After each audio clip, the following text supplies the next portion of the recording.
जो आज राम भूमि का मंदिर, भव्य मंदिर बनने जा रहा है और पूरे विश्व में खुशी का माहौल है, आप किस तरह से देख रहे हैं?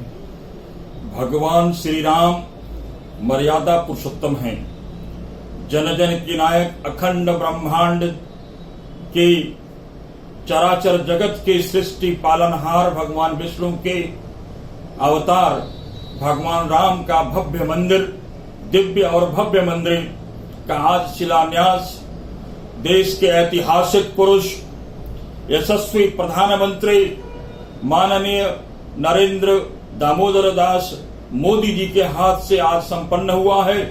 यह सौभाग्य वास्तव में 492 वर्ष की लंबी लड़ाई के बाद, जिस प्रकार से कानून की एक लंबी लड़ाई, देश के वो तमाम राम भक्तों की लाखों की संख्या में बलिदान, हजारों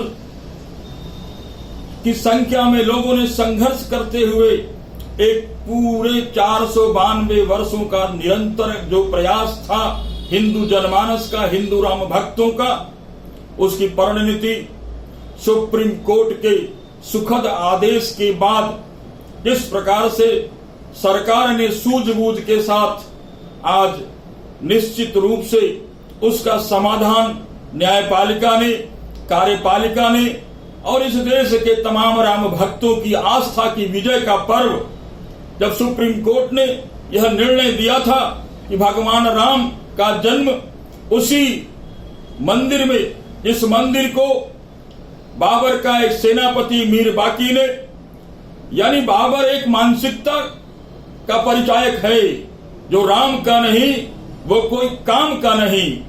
बाबर भी इस देश का किसी भी प्रकार से आदर्श नहीं हो सकता और बाबर और राम में जमीन और आसमान का अंतर है। ये कोर्ट ने भी तय किया कि बाबर एक दुर्दांत आतंकवादी था, इस देश का एक ऐसा क्रूर शासक था जिसने भारत की मान्यताओं के मंदिरों को, भारत की सांस्कृतिक धरोहरों को तोड़ने का काम किया था।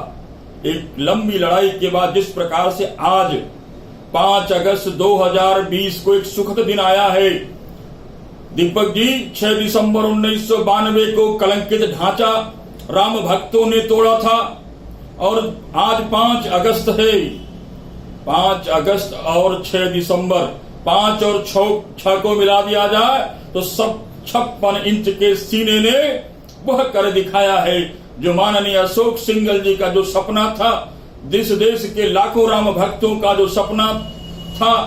इस वर्तमान में संत परंपरा में विश्वास करने वाले सैकड़ों उन श्रेष्ठ ज्येष्ठ संत महात्मा महामंडलेश्वर शंकराचार्यों की और अयोध्या वासियों की जो मन की वेदना थी, आज वो उल्लासित है अयोध्या और कहते हैं भय प्रगट कृपाला दीन दयाला अयोध्या हितकारी हर्षित महतारी। यानी किस प्रकार से जब अयोध्या में त्रेता युग में भगवान राम प्रकट हुए थे तो कौशल्या जी ही नहीं, पूरा अयोध्या उनके दर्शन करके आनंदित हो रहा था। आज वैसे ही अयोध्या दुल्हन के रूप में गत कई दिनों से इस प्रकार से सजी हुई है, मानो जैसे भगवान राम आज ही अयोध्या में प्रकट हो गए। निश्चित रूप से आज आदरणीय मोदी जी का, माननीय उत्तर प्रदेश के मुख्यमंत्री योगी जी का, जिन्होंने निरंतर भगवान राम के भव्य मंदिर निर्माण के संघर्ष में योगी जी का जो योगदान है, संतों का जो योगदान है, विश्व हिंदू परिषद के लाखों कार्यकर्ताओं ने कार्य सेवाओं में भाग लिया, उन कार्य सेवकों का आज जो बलिदान हुआ है वो निश्चित रूप से उनकी पुण्य आत्मा जो कहीं भी होगी आज सदगति में होगी, वैकुंठ धाम से यह देख करके हर्षोल्लासित हो रही होगी कि आज प्रभु राम का भव्य मंदिर के निर्माण का शिलान्यास आज पड़ा है। मैं भी और मेरे तमाम दिल्ली के कार्यकर्ता भारतीय जनता पार्टी के शीर्ष नेतृत्व के आह्वान पर, धर्म प्रेमी सज्जनों के आह्वान पर और राम भक्तों ने जगह जगह आज पूरे दिल्ली में कार्यक्रम किया है।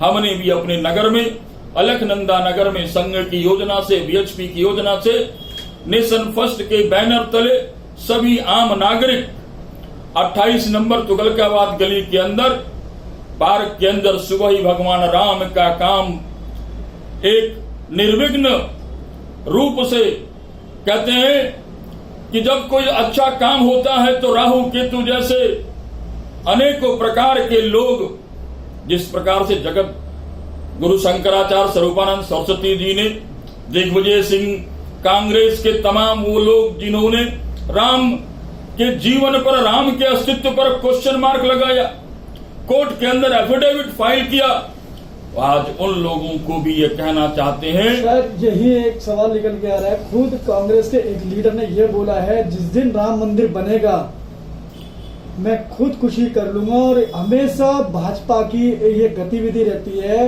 ये चुनावी मुद्दे के अंदर मैदान में दौड़ाया जाता है इस टॉपिक को, राम मंदिर बनाएंगे, राम मंदिर बनाएंगे। क्या लगता है सर?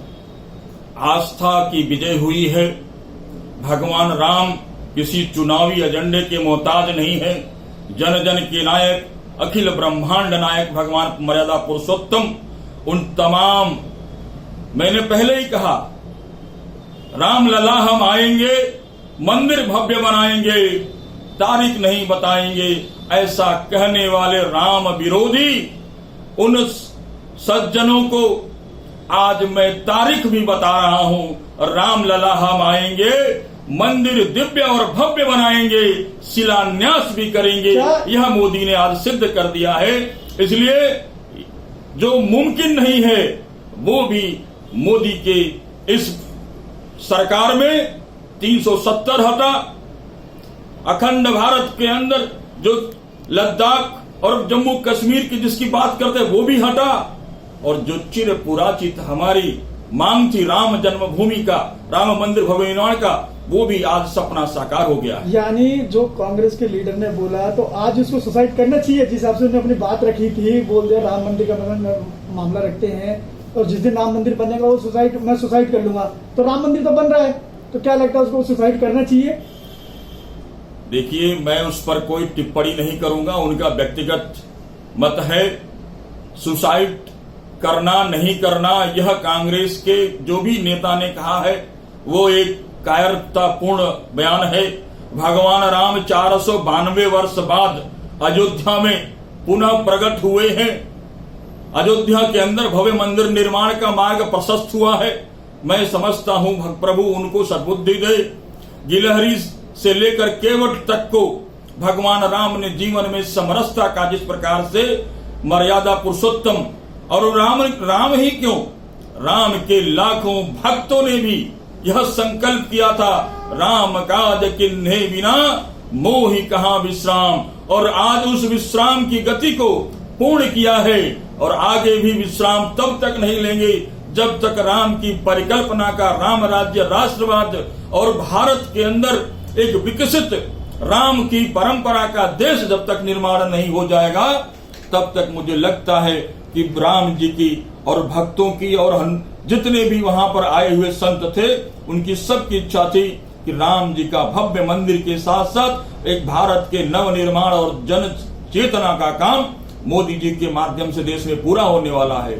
मुझे तो खुशी है, मैंने सुबह अपने घर के ऊपर भगवान श्री राम का एक ध्वज फहराया और कहा, सजी है कुटिया दुल्हन सी, अवध में राम आए हैं। सजी है कुटिया दीपक से, सजी है कुटिया एक राम के झंडे से, अवध में राम आए हैं और राम लला हम आएंगे, मंदिर भव्य बनाएंगे का सपना आज पूरा करने पर हम सब भी उतने उत्साहित हैं। सजा दो घर को दीपों से, मेरे सरकार आए, मेरे सरकार आए हैं। हम ये मानते हैं अयोध्या वासियों में जिस प्रकार से राम आए हैं, आज राम पूरे देश के 130 करोड़ भारतीयों के घर में राम आए हैं। इसलिए मैंने कहा, सजा दो घर को दीपों से, मेरे सरकार आए हैं, लगे कुटिया भी महलों सी, अवध और मेरे घर में श्री राम आए हैं, श्री राम आए हैं। और राम के आगमन को हमने दीपों से सजाया है, जगह जगह आज अनुष्ठान किया है, संकल्प को दोहराया है, पद यात्राएं निकाली है, भंडारे किए हैं, प्रसाद बांटे हैं। यह सब काम राम भक्तों ने किया है। उसी श्रृंखला में हमने भी आज अलकनंदा नगर में यह कार्यक्रम किया था। और मैं ये कहना चाहता हूं कि जिस प्रकार से राम जी पर ये ग्रहण था एक प्रकार का, बाबर के मीर बाकी जैसे लोगों द्वारा एक जिस प्रकार से क्वेश्चन मार्क शुरू किया था देश के मुस्लिम समाज ने, वह आज निश्चित रूप से धुल गया है। और हिंदुओं के जनमानस के भगवान प्रभु राम आज जहां भी हमारे राम भक्त होंगे, उनका हृदय भी गदगद हो रहा है, हर्षोल्लासित हो रहा है। और अखंड ब्रह्मांड के जननायक प्रभु श्री राम के चरणों में सभी ने अपना आज अर्पित किया। मैं एक बार दीपक जी कहना चाहता हूं कि भगवान श्री राम के जब मंदिर हनुमान जी के हनुमानगढ़ी आज मोदी जी जब गए, किस प्रकार से भाव विवल थे, राम के चरणों में साष्टांग प्रणाम। ऐसा व्यक्तित्व का व्यक्ति देश का प्रधानमंत्री अब तक कोई पहली बार ऐसा प्रधानमंत्री आया नहीं है। मुझे लगता है कि प्रभु राम ने अपने काम के लिए ही, जो राम का काम है उसको संवारने के लिए मोदी जी को आज उतनी ताकत दें तो 56 इंच का सीना भारत की प्रत्येक सांस्कृतिक विरासत को, भारत के स्वाभिमान से जुड़ी हुई प्रत्येक समस्या को समाधान करने में उनका स्वास्थ्य, उनका मन, उनकी बुद्धि स्वस्थ रखे। इतनी ही बात मैं कहना चाहता हूं। आपका कोई प्रश्न है, मैं उसका उत्तर दे सकता हूं।